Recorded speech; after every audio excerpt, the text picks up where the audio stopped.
여러분, 오늘은 추수감사절이죠. 그래서 저도 아침에 이제 헌금 드리기 위해서 이번 한 해 동안 하나님 주시는 기도응답이 어떤 것인가 감사를 좀 적어보자 해서 10개를 정하고 적었는데 계속해서 나온 거예요. 10개, 11개. 칸이 없어서 다 적지를 못했습니다. 하나님은 오늘 우리에게 선한 일을 계획하시고, 그리고 또 그 선한 일을 우리가 선택하여 그리고 나아가게 되면 분명히 응답해 주십니다. 아멘. 이 응답의 간증들이 우리 모두에게 믿음을 더 견고하게 해주신 하나님 또 하나의 은혜가 됩니다. 그래서 매일매일 여러분 꼭 응답받은 감사의 조건들을 기록해 보십시오. 저는 주일날 아침에 헌금 드릴 것을 다 모아가지고, 그리고 꼭 그 기도 응답, 기도 제목들을 적거든요. 우리 한 30분 정도를 그래 적습니다. 근데 너무 그게 은혜가 되는 거죠. 왜냐하면 잊어버리고 있는 것들이 다 기억나면서 하나님의 은혜의 강도가 점점 더 커지는 거예요. 아멘.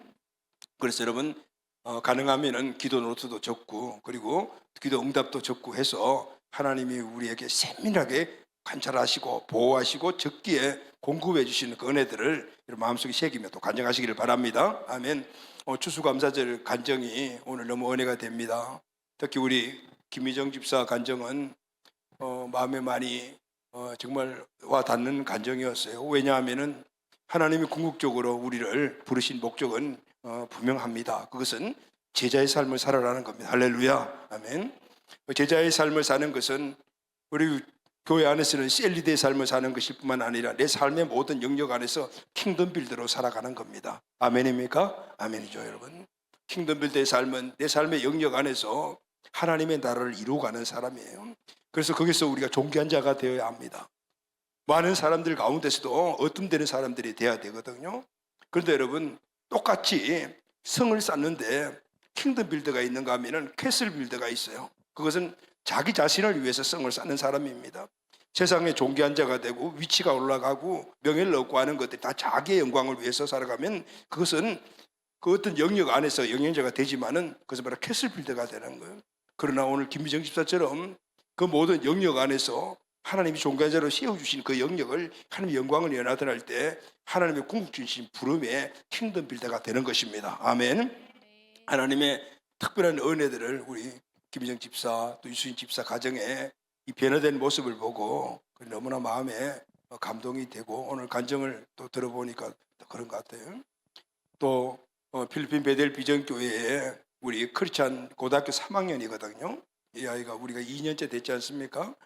근데 첫 해 놀러 왔는데 그 동네에 제일 분지하였어요. 가정적으로 많은 어려움들이 있고, 그리고 지금은 부모들과 헤어져서 어디 갈 데가 없던 그런 아이들이었는데 공사 과정 중에 교회 와서 자기도 하고 그러면서 우리가 갈릴리 마을이 여러분들 후원으로 만들어졌잖아요. 그래서 거기 와서 이제 상주하면서 학교 다니고, 그래서 지금은 아주 건강하게 성장을 하면서 오늘 간증을 들으면서 하나님이 궁주로 우리에게 주시는 청춘사에게 귀한 꿈들이 이제는 열방에까지 이루어지는구나라는 그 은혜를 보니까 너무 울컥하네요. 할렐루야. 이 모든 것들은 하나님 주신 사명과 비전을 나의 사명과 비전을 삼은 여러분들, 우리 교회에 주신 사명들을 내 사명으로 삼고 거기에 우리의 시간과 물질과 그 헌신을 통해서 아름답게 이루어가는 모습이라고 저는 생각을 합니다. 하나님은 우리 다음 세대를 위한 계획들이 또 페트라 비전 스쿨이 개강으로 통해서 이루어지고 있고, 이제 학원도 번성하면서 그 뒷받침해 주는 이런 모습들을 보며 또 내년이 더욱더 기대가 됩니다. 아멘. 새로운 리더십 교체와 함께 또 하나님이 저에게 주신 라스트 비전으로 필리핀 사역도 기대가 되는, 그래서 오늘 추수감사절은 더욱더 의미가 있는 것 같아요. 사랑하는 가족 여러분, 우리의 어떤 삶의 환경 안에도 하나님 주신 뚜렷한 사명과 비전을 목표로 삼고 나갈 때 우리의 삶의 능력의 한계를 초월하는 하나님의 은혜가 있게 될 줄로 믿습니다. 아멘. 이런 모든 삶에 일어나는 간정은 하나님이 다 준비해 놓으셨어요. 근데 우리가 그것을 보지 못하는 거거든요. 그것을 보고 우리 가슴에 품고 나가게 되면 또 다른 업그레이드된 비전으로 우리를 인도해 주셔서 하나님의 영광을 드러내게 만들어 주십니다. 아멘. 자, 이런 간정들이 우리 교회에서 매일매일 일어나게 될 것을 믿습니다. 아멘. 자, 여러분, 오늘은 추수감사주일이죠. 그래서 오늘은 감사가 축복입니다라는 제목으로 여러분들과 함께 말씀을 나누겠습니다. 우리 한국 교회가 지키고 있는 추수감사절의 기원은 두 가지에서 찾을 수가 있어요. 성경적으로는 구약의 감사절이죠. 유대인들이 지키는 3대 절기, 유월절은 우리 광복절과 같죠. 출애굽에 대한 그 감사를 하나님께 드리는 절기죠. 그리고 초실절, 그들이 가나안 땅에 들어와 처음 열매를 거둔 것을 하나님께 드렸던 초실절. 그리고 장막절은 추수감사를 비슷하죠. 1년 동안 추수한 그런 곡식들을, 농사짓고 추수한 곡식들을 장막, 그러니까 창고에 드리면서 하나님께 감사하는 절기. 이렇게 해서 우리가 드리는 추수감사절은 우리 농경사회가 아니잖아요. 그럼에도 불구하고 감사 정신을 바로 여기서 찾아서 회복하는 그런 절기죠. 역사적으로는 미국의 청교도들이 드린 추수감사 예배라고 말할 수가 있습니다. 우리가 잘 알고 있는 청교도들이 신앙의 자유를 누리기 위해서 메이플라호라는 이 배를 타고 아메리카 대륙으로 갔지 않습니까? 그런데 이 배는 화물선이에요. 그러니까 사람이 타고 여행하기에 적합하지 않다 그 말이죠. 그 용량도 180톤 정도, 길이도 27.5m, 조그마한 배예요. 그렇게 크지 않아요. 그런데 이 배를 타고 102명의 어린 아이 할 것 없이 합해서 102명이 대서양을 건너요. 66일간의 대서양 항해를 하고, 그리고 어디에 도착했냐면은 원래는 따뜻한 남쪽에 있는 버지니아주에, 지금 버지니아주에 있는 버지니아 지역에 상륙하려고 했는데 곳곳에서 인디안들이 상륙을 방해하는 거예요. 자꾸 올라가서 북쪽 지역에 있는 매사추세츠 지역에 거기서 인디언들이 호의적으로 받아들여서 내리게 되죠. 그게 한 달 정도, 그러니까 3개월 정도 항해를 했다라고 볼 수가 있죠. 근데 이들이 거기 도착했을 때 이미 겨울이었어요. 열악한 항해를 마치고 열악한 환경 가운데서 상륙을 했어요. 얼마나 지치고 힘들겠습니까? 그런데 그 환경 가운데서 그들이 가장 먼저 한 일은 하나님께 감사의 기도를 드렸다고 합니다. 할렐루야. 아멘. 한겨울이 그곳에서 지나고 봄이 됐을 때 102명 중에 남은 사람이 44명이 남았답니다. 그들은 호의적인 인디언들에게 파종씨를 얻어서 그래서 씨앗을 뿌리고 1년 동안 농사를 지었어요. 그리고 1년이 지난 1년 그해 가을에 추수하면서 이렇게 추수감사 예배를 드렸는데, 이것이 바로 역사적으로 오늘 우리가 추수감사 예배를 드리는 전례된 그런 역사적인 상황입니다.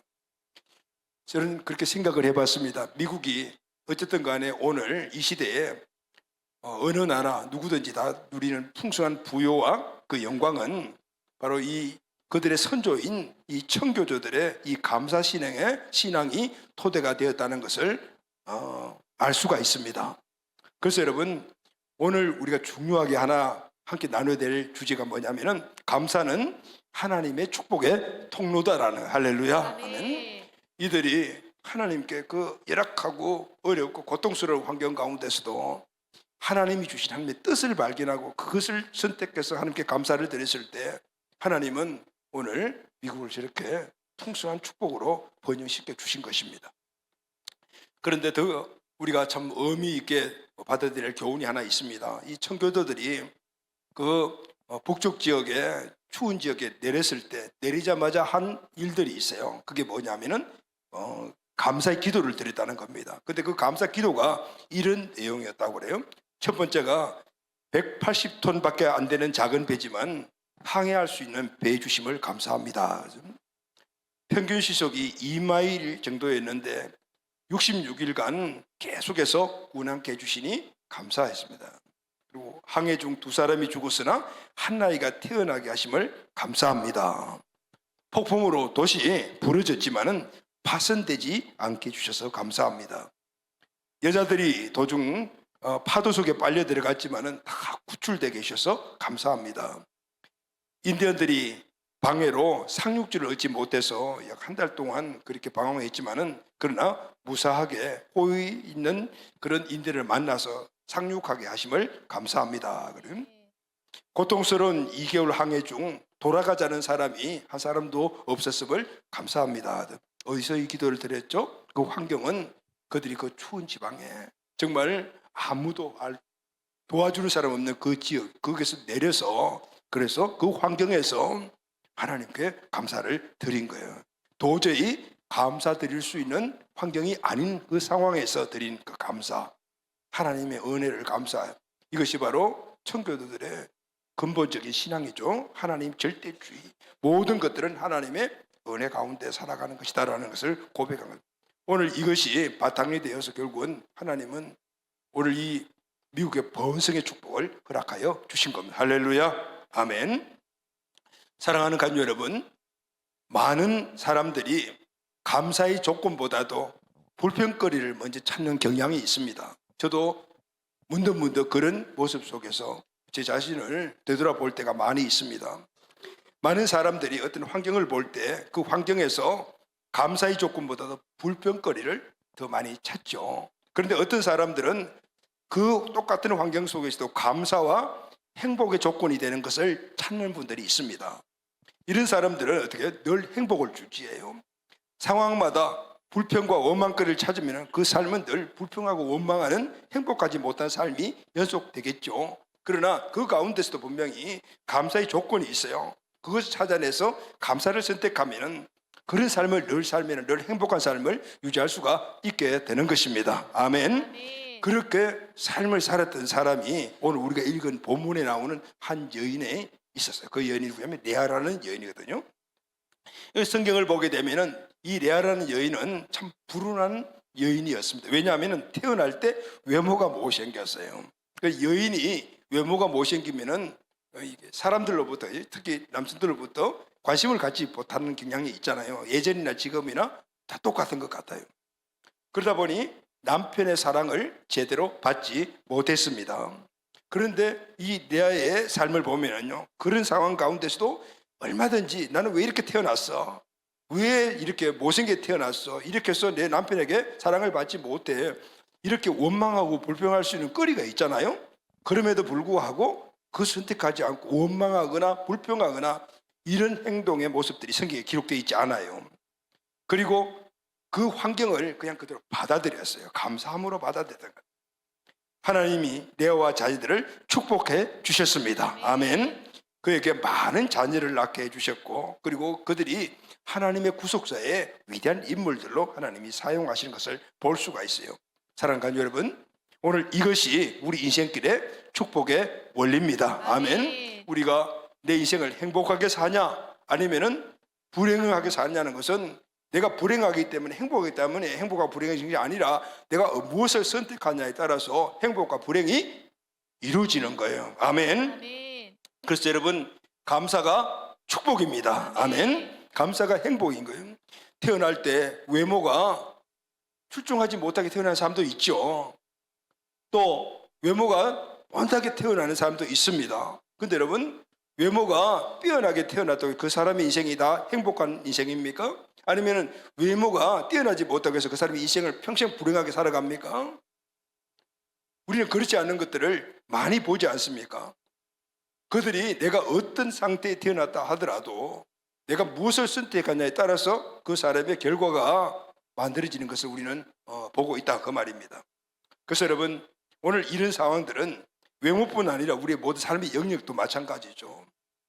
내 삶의 영역이 왜 이래? 저 사람은 저렇게 태어났는데 태어나 보니까 아버지가 재벌이라 그러면은 내가 행복하게 평생을 살아갑니까? 내가 태어날 때 우리 가정이 정말 지지를 못 사는 가정에 태어났든 그러면 내가 평생 불행합니까? 물론 불행할 수도 있고 행복할 수도 있다. 그런데 그 결과를 보면 모두가 선택에 따라서 달라지더라고요.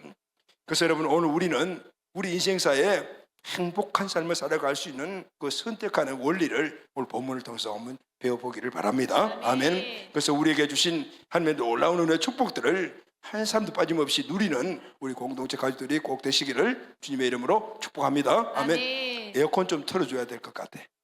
지금 조시는 분들이 너무 많네 지금. 좀 졸리시는 분들은 저쪽 뒤에 가서 서 있어. 그렇지? 자, 그러면은 레아는 어떤 사람인가 우리가 같이 한번. 첫째, 레아는 자신과 자신의 환경이 아닌 하나님께 초점을 맞춘 삶을 살았습니다. 아멘. 네, 이게 정말 중요한 것 같아요. 그러면 레아가 어떤 여인이죠? 오늘 본문 16절 18절 말씀을 같이 한번 읽어봅시다. 시작. 라반에게 두 딸이 있으니 언니의 이름은 레아요 아우의 이름은 라헬이라. 레아는 시력이 약하고 라헬은 곱고 아리따우니 야곱이 라헬을 더 사랑함으로 대답하되 내가 외삼촌의 작은 딸 레아를 위하여 외삼촌에게 7년을 섬기리이다. 아멘. 이 배경은 여러분 잘 아시죠? 예수와 야곱은 쌍둥이잖아요. 그런데 장자권 갈등으로 야곱이 도망가는 시세가 되어서 그 외삼촌 라반이 있는 바단 아람으로 가게 되죠. 이 바단 아람에 있는 외삼촌 라반에게 두 딸이 있어요. 두 딸인데 언니의 이름은 레아, 아우의 이름은 나헬인데 두 사람이 용모가 완전히 비교되는 그런 모습이었어요. 라헬은 곱고 아립답고 레아는 어떻게 시력이 약하다. 시력이 약하니까 안경을 썼을까요? 그런데 그 당시에 무슨 안경이 있을까요? 시력이 약하다라는 것은 그 원문을 해석해 보면요, 눈에 총기가 없다라는 뜻을 갖고 있어요. 여러분 우리 사람 총기 있다 그러면 뭐 분별력도 있고 그리고 말발도 막좀 규모 있게 말하고 막 이런 것들 우리가 총기가 있다라고 이야기하는데 여기서 말하는 그 눈에 기운이 없다라는 거죠. 그 사람은 얼굴 전체가 눈이 대표하잖아요. 그러니까 눈을 보면 눈이 초롱초롱하다 그러면은 그 사람이 똑똑하다는 것도 표시되고 그리고 빤다다는 게 표시되고 그 용모도 좀 뛰어나게 보이는 그런 모습들이거든요. 그걸 총 이렇게 함께 모아서 총기가 없다라고 이 본문에서 원어에서 표현을 하고 있는 거죠. 그러니까 이 레아는 한마디로 말하면 얼굴이 못생겼다라는 거예요. 그러니까 어떻게 했어요? 야곱의 눈에 들지 못한 거죠. 지금부터 수천 년 전이나 지금이나 후에도 마찬가지예요. 남자들이 좋아하는 것은 여자들의 아름다움이잖아요. 그냥 예쁜 자매들 다 좋아해요. 말로 우리 청년들이 많아서 물어보면 아니다라고 이야기하는데 나중에 보면 다 그쪽에 초점이 맞춰 있는 거예요. 그러니 이 야곱도 마찬가지예요. 두 자매들 가운데 당연히 얼굴이 예쁜 쪽이 딱 초점이 맞춰졌겠죠. 그래서 이 얼굴이 예쁜 나이를 위해서 7년 동안 머슴살을 하겠다고 약속을 하잖아요. 7년의 세월이 흘렀습니다. 야곱은 기다리고 기다렸던 첫날 밤을 보내고 아침에 일어나 보니 옆에 자고 있는 여인이 라헬이 아니고 레아인 거예요. 깜짝 놀랐겠죠. 지금은 이런 일이 불가능하지만 그때는 가능했던 것 같아요. 그리고 야곱은 어쩔 수 없이 마음이 없는 레아를 아내로 선택을 하죠. 그리고 7년을 더 머슴살이를 하고 드디어 라헬을 아내로 맡게 됩니다. 그러니 야곱이 레아를 좋아할 리가 만무합니다. 거리 두기를 했을 것 같아요. 그래서 레아는 남편 야곱의 사랑을 받지 못했습니다. 동생 라헬에게 많은 수모도 당한 것을 성경에 보면 알 수가 있습니다. 그래서 성경을 보면 레아는 자신과 자신에게 주어진 이런 환경을 묵묵히 견딘 것을 볼 수가 있습니다. 성경에는 명확하게 나타나 있지 않지만은 레아는 믿음으로 고통을 겪었구나라는 것을 알 수가 있어요. 어릴 때부터 동생 라헬과 비교당하며 자랐을 거예요. 부모에게도 특별하게 사랑도 받지 못했을 수도 있어요. 그러니 레아는 오직 의지할 분은 딱 하나님밖에 없었다 생각하고 하나님만 의지했던 것 같아요. 그래서 오직 하나님만 바라보고 하나님 뜻에 따라서 순종적인 삶을 살아. 어떻게 알 수 있죠? 그것은 아버지가 라헬 대신에 야곱하고 같이 잠자라고 들었을 때 다른 소리 하지 않고 순종했던 걸 볼 수가 있어요. 내가 왜 들어가요? 이렇게 한마디 말을 할 수도 있잖아요. 그런데 그런 모습이 없어요. 묵묵히 아버지의 말씀을 따랐던 걸 볼 수가 있어요. 그리고 야곱의 부인이 되었지만 사랑받지 못했습니다. 그럼에도 불구하고 시기하거나 질투하거나 아니면 불평했다 원망했다 이런 기록이 없어요. 묵묵히 자기에게 주어진 현실을 받아들였다는 거예요. 여러분 사람인데 가능해요? 그렇지 않아요. 아무리 자기 자신이 못생겼고 내가 어떤 부족함이 있다 하더라도요 다 자기 나름대로의 갖고 있는 프라이드가 있단 말이죠. 그런데 이 레아에게는 그런 모습을 찾아볼 수가 없어요. 왜 그랬을까요? 주어지는 그 현실이 비록 어렵고 힘든 현실이라 하더라도 그것은 하나님의 뜻이 있다는 사실을 가진 믿음의 사람이었기 때문입니다. 아멘. 자, 그러면은 레아가 믿음으로 살았다는 것을 우리가 또 어떻게 확실히 알 수가 있을까요? 그것은 그가 낳은 아들의 이름을 보면은 그것을 확신할 수가 있습니다. 아브라함의 가문은 자손이 굉장히 부족한 가문이에요. 그런데 레아가 연달아 4명의 아들을 낳았대요. 사람의 힘으로 될 수 있는 일이 아니에요. 하나님의 돌보심이 있었단 말이죠. 그래서 레아는 하나님의 돌보심으로 말미암아 자기가 4명씩이나 아들을 낳았다는 사실을 알고 그 이름 하나하나가 자기의 신앙 고백을 거기다 이름에 달았던 걸 볼 수가 있어요. 첫 번째 아들이 누구죠? 루벤이잖아요. 루벤은 보라 아들이다라는 뜻이에요. 그 뜻이 뭐냐면은 남편은 나를 멸시하고 조롱하였지만 하나님은 나를 돌봐주시는 분은 나에게 첫 아들을 주셨다. 아멘. 내가 아들 낳았으니 기쁘다는 게 아니고 하나님이 나를 아들을 주셨다라는 거예요. 아멘. 하나님이 내 형편을 낳으셔서 아들을 주셨다. 아멘. 그러니까 이게 하나님께 초점이 맞춰 있죠. 아멘. 아멘. 여기서 이 레아의 믿음을 볼 수가 있죠. 두 번째 아들이 이름이 뭐입니까? 시몬의 시몬. 시몬은 들으시다라는 뜻을 갖고 있어요. 할렐루야. 아멘. 하나님이 내가 사랑받지 못함을 들으셨으므로 내게 아들을 주셨도다. 이제는 신앙 고백이죠. 첫 아들을 낳았는데도 남편이 변함이 없어요. 근데 하나님이 둘째 아들을 주신 거예요. 그래서 하나님이 이 아들을 주셔서 남편과의 관계에 이 밀접 관계를 만들어 주셨기에 신앙 고백의 이 간증이 바로 이 시몬이라는 이름 안에 들어있는 걸 볼 수가 있어요. 그럼 세 번째는 누구죠, 여러분? 레위잖아요. 레위는 연합하다라는 뜻인 거예요. 두 아들을 낳았는데도 아직까지 남편과 연합이 되지 않고 있는 거죠. 그러나 그는 끈질기게 하나님을 바라보고 남편에게 왜 나를 안 봐주냐, 시기하고 질투하거나 투정 부리지 않고 하나님께 방향을 바꿔서 이야기하고 있는 것을 볼 수가 있죠. 남편과 연합시켜 주실 것이다 라는 것이 바로 레위의 뜻이에요. 네 번째 아들을 낳았어요. 유다라고 이름을 지었어요. 그런데 여러분, 네 번째 아들의 이 유다라는 이 레아의 완전한 신앙 고백입니다. 첫째 아들, 둘째 아들, 셋째 아들 다 낳았는데 남편과 관계가 회복이 안 되는 거거든요. 그래서 마지막으로 이 유다라는 뜻은 찬송하다라는 뜻인데 이것은 이런 의미를 두고 있는 거죠. 인간의 사랑을 기다리는 것은 목마름과 갈증만 더할 뿐이구나. 진정한 위로와 사랑은 오직 하나님께로부터만 오는구나. 이제는 그동안에 남편을 대한 이유들 하나님께 그렇게 모든 간증한 것을 이제는 완전히 어떻게 해요? 하나님만을 바라보는 이런 신앙으로 바뀐 것을 볼 수가 있어요. 절대 하나님의 주권 안에 내가 사는 것이 행복이다라는 것이죠. 레아는 아들을 낳으면 남편의 사랑을 받을 것이라고 생각을 했습니다. 4명의 아들을 낳았지만 야곱의 관심은 여전히 똑같은 거예요. 그래서 레아는 이제 완전히 깨달았어요. 그래서 네 번째 아들의 이름을 유다, 여호와를 찬송하리로다라고 지은 거예요. 유다라는 이름은 레아의 신앙 고백이에요. 완전히 맞춰진 신앙 고백이에요. 레아는 자식을 낳을 때마다 한 단계 한 단계 영적으로 성숙해 갔던 것을 볼 수가 있어요. 레아의 인생은 육적 사랑으로 채워지지 않았지만 그러나 그것 때문에 하나님과의 관계가 더욱더 깊어져 가고 있어요. 할렐루야. 아멘. 여러분, 우리가 육적 사랑 쪽으로 육적인 것들에 초점을 맞추게 되면 하나님과의 관계는 멀어집니다.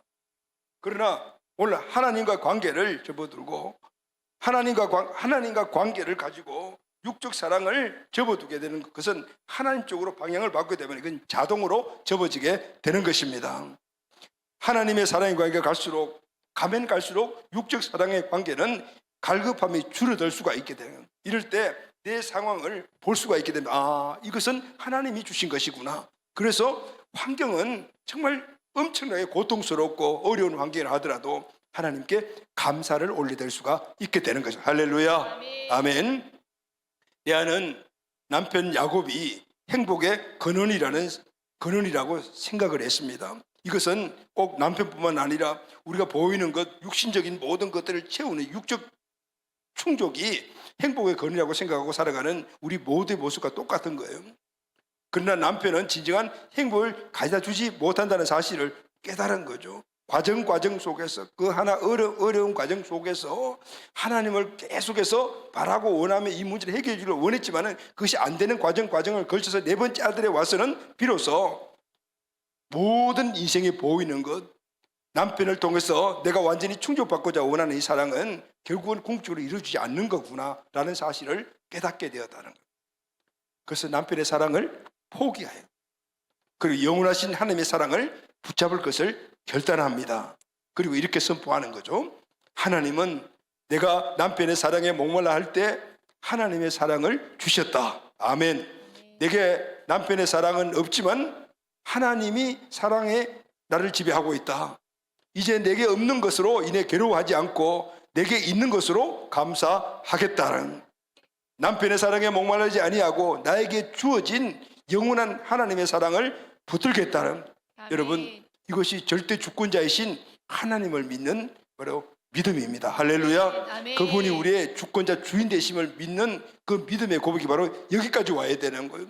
내가 보이는 것, 내가 추구했던 것들을 다 포기할 때 진정으로 하나님이 나의 주권자 주인 되심이 고백이 되는 거예요. 아멘. 아멘. 그럴 때 나타나는 현상이 뭐냐면은 주님 감사합니다. 아멘. 아멘. 그리고 주님을 찬양합니다. 아멘. 이런 고백이 나오게 되는 겁니다.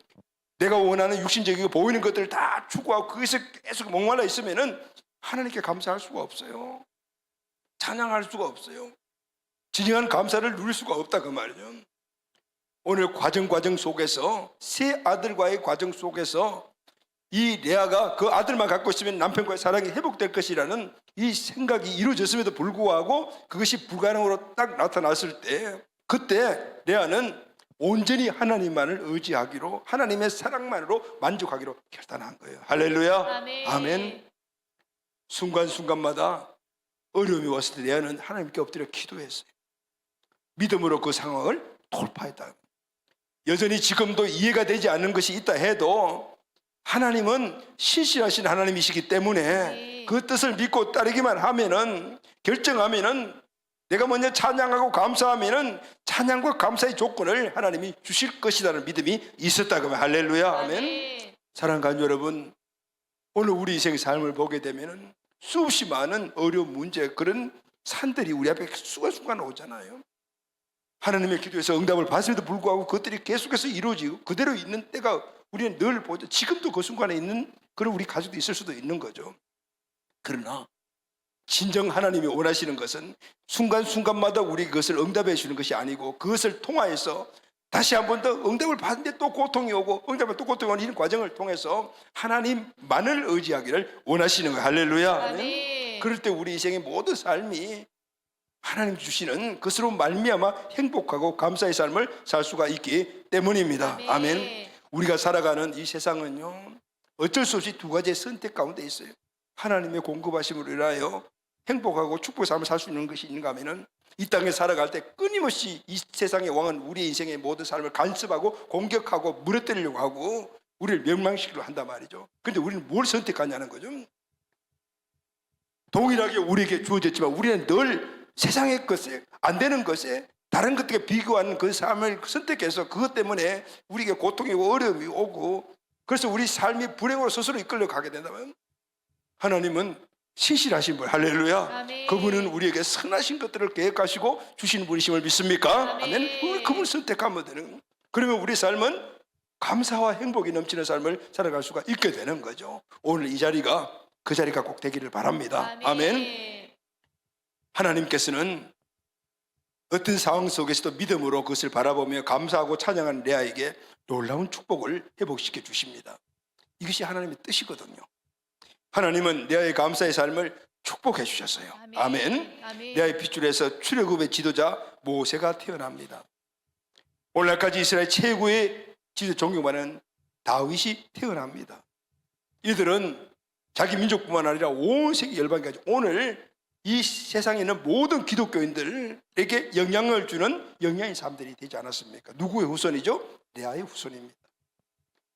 하나님은 이후에 레아의 닫힌 태를 열어서 레아에게 두 명의 아들을 더 주셔요. 근데 제가 아침 좀 생각을 해봤어요. 그러면 레아는 남편과의 관계가 영원히 회복되지 않았을까? 그런데 회복된 것 같아요. 지금 4명의 아들을 놓고 또 라헬도 놓고 또 2명의 첫 번째 아들을 계속 놓았다면 나이가 굉장히 많아요. 그런데 또 다시 아내와 같이 잠자리를 하면서 2명의 아들을 낳았다면 그때는 이미 레아는 못생긴 얼굴인데 그죠? 나이가 들었으니까 더 못생겼을까요? 그런데 어떻게 같이 동침을 했을까? 그러면은 야곱의 마음이 이 레아의 외모가 아닌 진정한 어떤 믿음의 모습을 보고 회복되었구나라는 그런 생각을 제가 해봤더니 좀 일리가 있죠. 그래서 2명의 아들을 더 놓는 거예요. 레아는 12지파 중에 6지파의 조상이 되는 놀라운 축복을 받습니다. 그리고 라헬은 죽었을 때 길거리에서 죽어서 거기서 장사되었지만은 레아는 하나님께서 원래 아브라함에게 주셨던 그들의 공동묘지 거기에 들어가는 축복을 받게 되는 것을 볼 수가 있어요. 하나님께서 환경에 연연하지 않고 믿음으로 감사하는 자들에게는 이런 무한대의 축복을 부어주시는 겁니다. 할렐루야. 아멘. 아멘. 우리가 내 환경에서 먼저 불평거리를 찾으면은 그 불평은 온 지구를 덮을 수 있다 그 말이죠. 그러나 감사거리를 찾으면은 온 땅에 감사로 채울 수가 있는 것이죠. 아멘. 아멘. 사랑하는 가족 여러분, 그래서 지금 우리가 결단해야 할 것이 바로 이겁니다. 지금 내게 주어진 것부터 감사하는 마음을 회복하는 겁니다. 아멘. 성적이 조금 엉망이라 하더라도 착한 심성을 가진 우리 자녀, 그래 우리 감사할 수 있어요. 아멘. 방향을 그쪽으로 돌리면은 이쁘게 보이는 거예요. 돈 많이 벌지 못하는 세상적으로 좀 무능하게 보이는 우리 남편이라 하더라도, 그런데 심성 너무 착해서 가정에 와서 고함하지 않는 그런 남편이라면 얼마나 감사의 조건이 됩니까? 성깔 좀 있지만은 그래도 아이들 잘 양육하고 가정 잘 꾸려나가는 아내 감사하죠. 돈이 많은 가정은 아니지만 그러나 하나님으로 말미암아 화목해서 서로 불평 없이 그렇게 가정을 꾸려나간다면 그 가정 감사의 조건 아니겠습니까? 내게는 다른 사람이 갖지 않은 하나님이 내게만 주신 것 독특한 것이 있어요. 다른 가정에 주시지 않는 우리 가정에만 주신 독특한 것이 있고, 우리 자녀에게 주신 독특한 것이 있고, 남편 아내에게 독특한 것이 있습니다. 그래서 우리는 그걸 선택해요. 그러니까 절대 다른 것과 비교하면 안 됩니다. 이렇게 해야지 우리는 행복한 삶을 사는 거예요. 내게는 왜 저 친구가 갖고 있는 것이 없지? 우리 집에는 왜 옆집 사람이 갖고 있는 게 없냐? 내 친구 남편이 이런 걸 갖고 있는데 왜 내 남편은 이런 것이 없어? 이러면 끊임없이 우리는 불행하게 살아가는 거예요. 비교 때문에 불행하다가 말이에요. 그런데 여러분, 내게는 저 사람이 없는 것이 있네. 내게는 우리 남편에게는 저 사람이 없는 저 남편, 우리 친구 남편이 없는 것이 갖고 있네. 우리 자녀가 다른 자녀들이 갖고 없는 이런 것들 갖고 있네. 여러분 이렇게 생각하면은 늘 행복해요. 할렐루야. 아멘. 비교는 우리를 불행의 삶으로 이끌어가는 가장 큰 문제라는 거예요. 하나님이 우리에게, 나에게, 우리 가정에, 우리 남편에게, 아내에게, 우리 자녀에게, 우리 교회에 주신 독특한 것이 있거든. 그것을 찾아서 다른 사람들과 견줄 수 없는 것 갖고 있는 것을 찾아서 감사하면 우리 삶은 늘 행복한 삶으로 이루어지게 돼요. 할렐루야. 아멘. 뭐죠 여러분? 선택입니다. 뭘 선택할 것이냐. 사람들은 누구나 복을 받고 살아가기를 원합니다. 행복한 삶을 살기를 원하잖아요. 믿음의 사람이 저와 여러분도 다 똑같지 않습니까? 축복의 삶, 행복한 삶 다 원합니다. 그런데 누릴 수 있기도 하고 못 누리기도 하는 거죠. 그 조건이 뭐냐면 선택이라는 거예요. 뭘 선택하느냐에 따라 달라요. 내 아는 아름답게 태어나지 못했어요. 쉽게 말하면 못생기게 태어났어요. 그러니 남편의 사랑도 못 봐요. 최악의 상황이다. 그런데 그는 하나님께 사용된 바 되는 사람이 되었어요. 할렐루야. 왜냐하면 하나님이 축복하신 거예요. 이유는 딱 하나예요.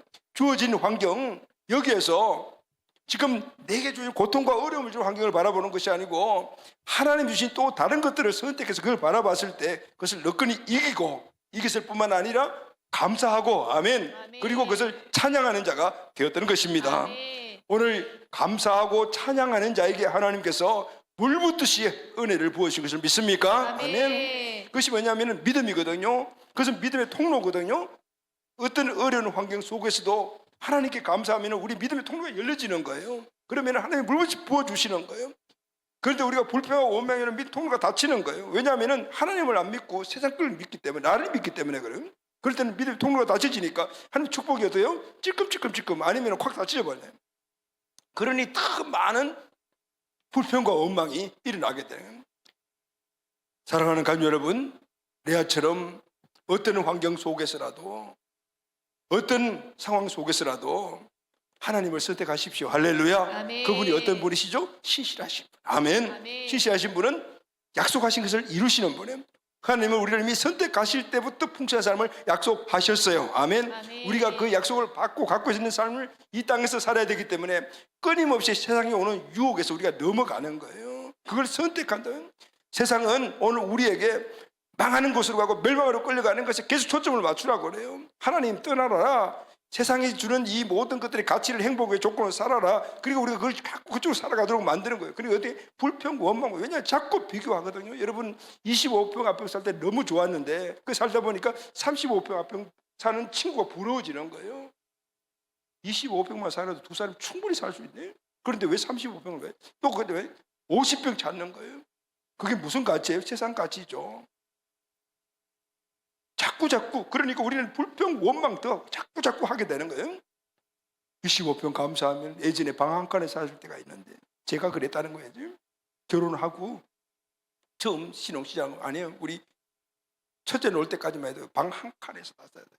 거기가 거실이고 침실이고 식당이고 한 칸이잖아요. 그렇게 살았어요. 그때도 감사했는데 나중에 두 칸, 세 칸 산 때도 감사하지 못할 때가 있더라고요. 뭐냐? 잘못된 선택을 하는.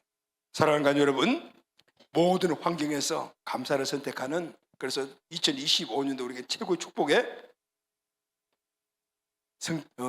추수감사절이 되기를 주의 이름으로 축원합니다. 아멘. 감사가 행복이고 축복입니다. 아멘.